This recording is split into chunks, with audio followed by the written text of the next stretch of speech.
l'Africa IT Expo, aujourd'hui c'est quand même une rencontre qui prend de l'ampleur d'une année à l'autre.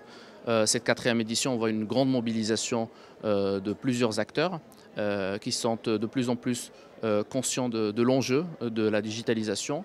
Donc là, c'est plus la question. Aujourd'hui, c'est juste traiter le comment on va pouvoir travailler, comment,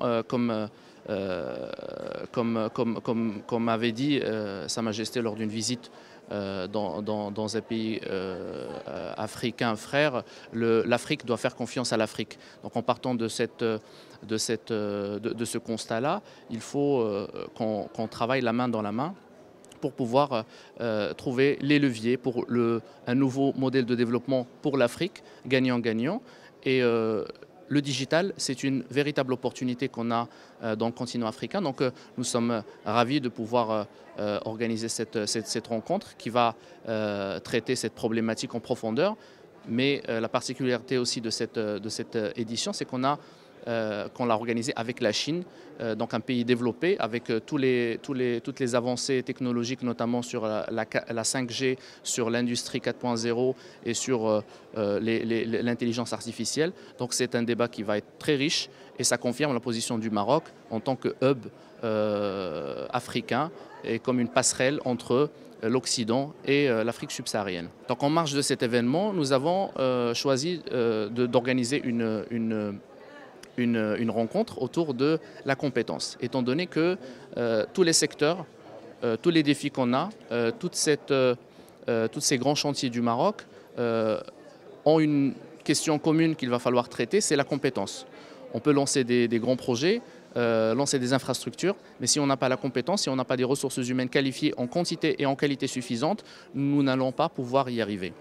Alors, nous avons organisé une table ronde et qui traite cette problématique de quels sont les nouveaux gisements de compétences au service de l'offshoring, étant donné que je suis le président de l'offshoring au sein de l'APEBI et on traite la problématique de la disponibilité de cette ressource, mais il ne faut pas aller la chercher que dans les métropoles, les grandes villes, Casaraba et Tanger. Il faut aller explorer d'autres gisements de compétences qui sont là et qui nous permettent de préparer l'offre marocaine et que l'offre marocaine soit capable de couvrir toute la chaîne de valeur de ces chantiers-là, avec bien entendu la compétence comme action principale.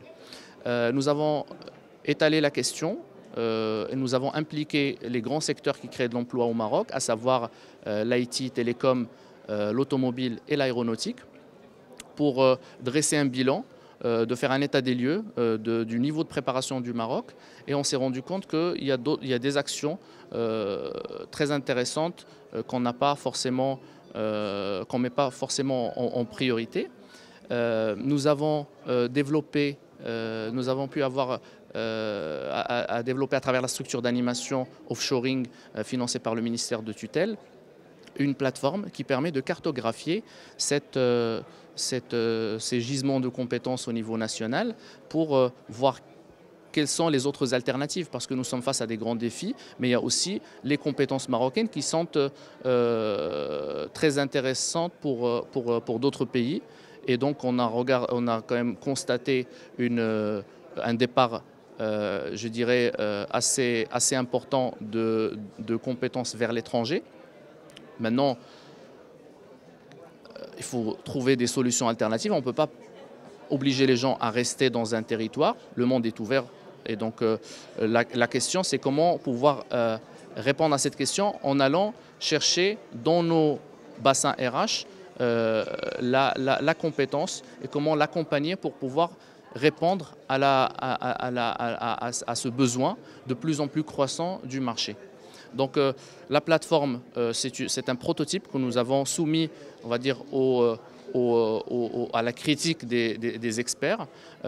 Nous sommes unanimement d'accord de l'intérêt d'avoir une plateforme qui permet cela, cartographier les compétences en fonction de tous les critères du marché, avec bien entendu, quand je parle de critères, c'est la quantité, c'est la qualité, c'est le coût.